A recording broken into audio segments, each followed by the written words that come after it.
नमस्कार सबैजनालाई। यो कोभिड-19 को विषयमा वेस्ट डिस्ट्रिक्टमा अहिलेको स्टेटसको बारेमा एक दुई कुरा राख्न चाहन्छु।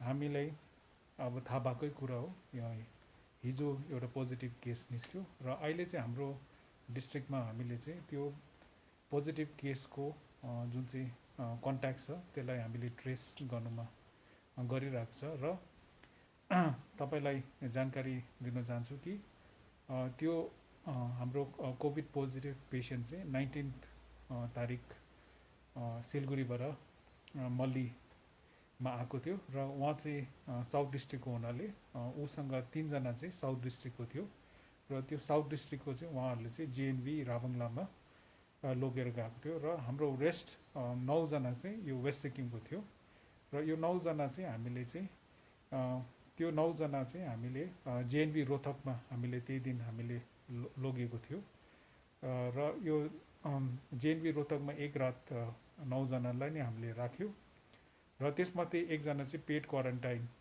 फेसिलिटी अप्ट गरेको थियो र 20th चाहिँ हामीले यो पेड क्वारेन्टाइन अप्ट गर्ने व्यक्तिलाई चाहिँ हामीले स्नो भ्याली माथि पेलिङमा हामीले राख्यो र त्यसरी गर्दाखेरि हाम्रो कन्ट्याक्ट्समा आएको जति नै यो 9 जना प्लस त्यो मल्लीबाट फेरि जेएनबीमा त्यही दिन 3 जना अझै त्यो बसमा थियो र यो 12 जना जुन चाहिँ छ त्यो पेसेन्टमा कन्ट्याक्ट भएको यो सबैलाई ट्रेस गरेर अहिले सबै जेएनबीमै छ र आज चाहिँ हाम्रो हेल्थ डिपार्टमेन्टले उहाँहरूको सबै स्याम्पल्स लिएको छ र जेएनबीबाट चाहिँ हामीले टोटल अहिले 13वटा स्याम्पल्स आज निकालेको छ र यो 13वटा स्याम्पल्स मध्ये एउटा ड्राइभर जसले चाहिँ त्यो मान्छेलाई जेएनबीबाट पेड क्वारेन्टाइनमा लगेको थियो त्यो ड्राइभरको पनि हामीले स्याम्पल्स निकालेको छ र आज यो सबै हामी गान्तोकमा टोटल अरू स्याम्पल्स दिँदा 20 स्याम्पल्स चाहिँ हामीले गान्तोकको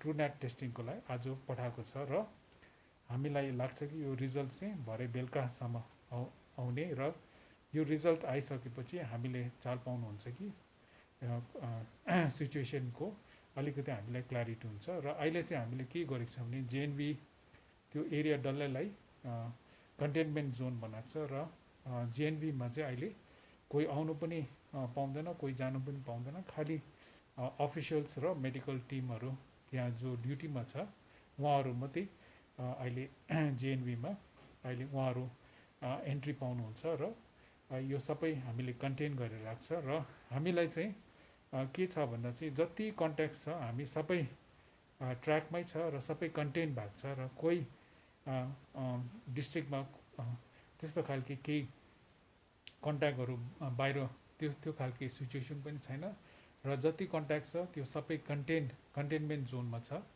र यसमा चाहिँ हाम्रो रिस्क चाहिँ अहिले एकदमै कम्ती छ र यो चाहिँ हामीले तुरन्तै टेस्ट गरेर चाहिँ हामी इमिडिएटली यसमा चाहिँ के हामी फर्दर एक्सन लिनु हामीले सक्छ र त्यस्तो प्यानिक हुने त्यस्तो केही सिचुएसन छैन अहिले। जति सक्दो छ हामीले प्यानिक गर्नु हुँदैन र हामी तपाईँलाई आश्वासन दिन चाहन्छु कि हामीले सबै यो एरियाजहरूलाई एकदमै राम्रो कन्टेन गरेर राखेको छ र तपाईँको अब भरे जुन चाहिँ रिजल्ट हुन्छ त्यही रिजल्टको अनुसार हामी फर्दर स्टेप्स लिनेवाला छौँ। Thank you. र यस सन्दर्भमा हाम्रो एसपी साहब पनि हुनुहुन्छ र उहाँले पनि एक दुई कुरा तपाईँको अगाडि राख्नुहुन्छ। Thank you sir. यसमा सरले भनिहाल्नु भयो जुन चाहिँ होइन जति पनि कन्ट्याक्ट ट्रेसिङ छ I think most important aspect जुन चाहिँ अहिले चाहिँ अब चाहिँ कन्ट्याक्ट ट्रेसिङ हो, किनभने हिजो एउटा पोजिटिभ केस भएको छ जुन चाहिँ जेएनबी राभङलाको होइन। सो हाम्रो चाहिँ कन्ट्याक्ट ट्रेसिङ चाहिँ तपाईँहरूलाई जानकारीको लागि म भन्न चाहन्छु यो 3टा फेजमा हुन्छ है। सो फर इन्स्टेन्स यो पर्टिकुलर केसमा हेऱ्यो भने जुन चाहिँ पोजिटिभ आएको नानी छ उनीहरू चाहिँ दिल्लीबाट हिँडेको है, दिल्लीबाट 22 जना एउटा बसमा हिँडेको थियो, यूपी नम्बर बसमा। त्यो बस चाहिँ आएर सिलगढी आइपुग्यो। So all the details of the 22 passengers who are in the bus are with us. Subsequently त्यो 22 जनाहरूलाई चाहिँ एउटा एसएनटीको बसमा आई थिङ्क नम्बर 275 होला बस नम्बर, त्यसमा सारेर त्यो बस चाहिँ तपाईँको त्यो 22 जना लिएर चाहिँ सिलगढीबाट निक्लेको थियो। सिलगढीबाट निक्लेर चाहिँ हाम्रो 12 जनालाई चाहिँ त्यो 22मा 12 जनाहरूलाई चाहिँ मल्लीमा छोडेको थियो। अन्त त्यो 10 जना रहेको चाहिँ उहाँहरूलाई चाहिँ लिएर रम्फू आएको थियो है। एन्ड सब्सिक्वेन्टली हाम्रो वेस्टमा जुन चाहिँ मल्लीबाट पसेको छ 12जना, 12जनाबाट 3जना चाहिँ साउथको थियो, अन्त त्यो अन्त रिमेनिङ 9जना चाहिँ हाम्रो वेस्ट डिस्ट्रिक्टको थियो. सो त्यहाँ अगेन हाम्रो मल्लीबाट चाहिँ वेस्ट डिस्ट्रिक्ट ल्याउनु लागि हामीले 269 बस नम्बर एसएनटीको, त्यसमा अगेन 12जना मान्छेहरू थियो. त्यो 9जना जो delivery returnee plus 3 more persons. So उहाँहरूलाई पनि त्यहाँबाट निकालेर चाहिँ जिएनबी ल्याएको थियो. त्यो बसको ड्राइभर पनि त्यहाँ उहाँहरूलाई पुऱ्याएर ट्रान्जिट क्याम्पमा बसेको थियो है. सब्सिक्वेन्टली त्यो 12जनाबाट एकजना चाहिँ फेरि भोलिको दिन सरले भनेको छ 20 तारिक त्यहाँबाट चाहिँ यहाँ स्नो भ्यालीमा पेड क्वारेन्टाइनमा आयो. त्यसको लागि चाहिँ एउटा उहाँहरूले मेन लाइन ट्याक्सी एउटा जे नम्बर भेहिकल त्यो चलाएको थियो है. त्यो हाम्रो मतलब एडमिनिस्ट्रेसनले चलाएको थियो. त्यो लेडीलाई चाहिँ यहाँ स्नो भ्यालीमा पुऱ्याएर अगेन त्यो ड्राइभर फेरि गएर सिस्नेको जुन चाहिँ ट्रान्जिट क्याम्प छ त्यहाँ बसेको थियो. सो अल दिस कन्ट्याक्ट्स हुन्छ नि जुन चाहिँ हाम्रो पोजिटिभ केस जिएनबी राभाङलामा भएको थियो, all the contacts who have entered into Sikkim who were along with the same positive person have been identified, and उहाँ सबैजना पनि already since 19, 20, 21st, 22nd, all of them were in proper containment, right? Which means that उहाँहरूको community spread छैन. उहाँहरू त्यो ड्राइभरहरू पनि जति पनि छ उहाँहरू घर गएको थिएन, उहाँ सबै ट्रान्जिट क्याम्पमा बसेको थियो. सो यो प्रकारले हेर्दाखेरि चाहिँ सरले भन्नुभएको जस्तो अब जिएनबीमा जति पनि पहिला अगाडि आएको छ रिटर्निजहरू इनमेट्सहरू उहाँहरू चाहिँ एउटा कन्टेनमेन्ट जोन भइहाल्यो. उहाँ सबैको अब टेस्टिङ सब्सिक्वेन्टली हुन्छ है. उहाँ ड्राइभरको पनि जुन चाहिँ मेन लाइन ट्याक्सीको ड्राइभर थियो उहाँलाई पनि हामीहरूले उहाँको पनि आज स्वाब निकालेको छ. अन्त उहाँलाई पनि अगेन क्वारेन्टाइनमा सिफ्ट गरेको छ जुन चाहिँ नयाँ बजारको फरेस्ट गेस्ट हाउसमा. सो यो तरिकाले जति पनि कन्ट्याक्ट्स भएको छ यो पर्टिकुलर केसमा यो सबै आइडेन्टिफाई भइसकेको छ है. सो अगेन वान्स अगेन सरले भन्नुभएको जस्तो हाम्रो रिक्वेस्ट चाहिँ to the general public of Sikkim is यति बेला चाहिँ हुन्छ नि तपाईँहरू बेसी डराउनु भएन हुन्छ नि. बिकज इभेन्चुअली हाम्रो रिटर्निजहरू बाहिरबाट आएको हो. There was a huge possibility that someone might be positive. But then जुन चाहिँ हामीले स्टेट टास्क फोर्समा डिस्ट्रिक्ट टास्क फोर्समा सबैले पहिलादेखि एउटा कन्क्रिट प्लान बनाएको थियो होइन. That plan included starting from using मास्कदेखि लिएर उहाँहरूले के अरे आरोग्य सेतु एप डाउनलोड गरेकोदेखि लिएर आउँदाखेरि उहाँलाई कसैलाई पनि होम क्वारेन्टाइन पठाएन, सबै फेसिलिटी क्वारेन्टाइनमा छ. So everything that has to be done in order to prevent जति कम्युनिटी स्प्रेड भन्छ.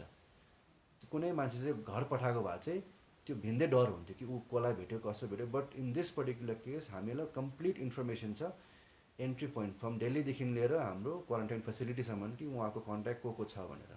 And all the contacts have been established and उहाँहरूको पनि सब्सिक्वेन्टली स्वाब कतिजनाको उठाइसकेको छ, रिमेनिङको पनि उठाउँछ आज भोलिमा.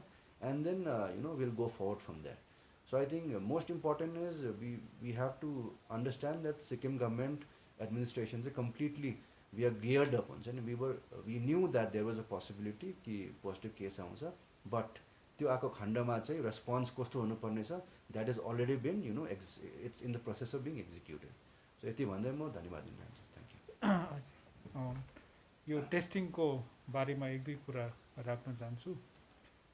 23मा चाहिँ हामीले 53वटा स्याम्पल्स जिएनबीबाट चाहिँ हामीले नर्थ बेङ्गल मेडिकल कलेजमा टेस्टिङको लागि पठाएको छ र आज 20 स्याम्पल्स पठाएको छ. र यो भन्नु चाहन्छु कि जति यो हाम्रो वेस्ट डिस्ट्रिक्टमा अहिले आउँदैछ त्यो सबैहरूको हामीले टेस्टिङ सिड्युल गरिसकेको छ र अहिले टेस्टिङ हामी सबैको गर्ने र यो टेस्टिङ नेगेटिभ भयो र 14 डेज हाम्रो फेसिलिटी क्वारेन्टाइन सक्यो भने हामी डिस्चार्ज गर्दैछ.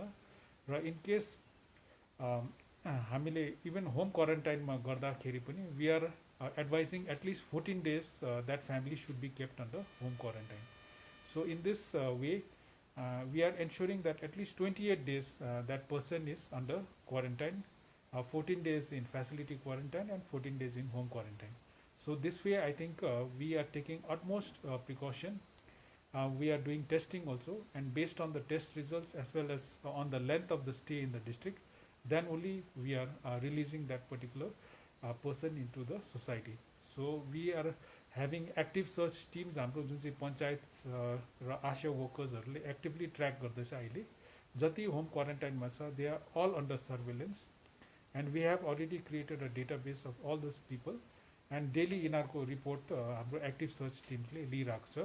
र यसरी गर्दाखेरि I would like to assure that as far as possible we are doing strict contact tracing in the district, and so there is no need to panic right now.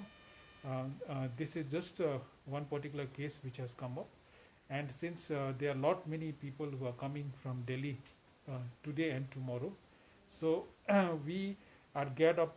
We are geared up for any eventuality, and whatever through testing, tracing, and monitoring this people, I think we will be able to mitigate the situation and handle it properly. Thank you.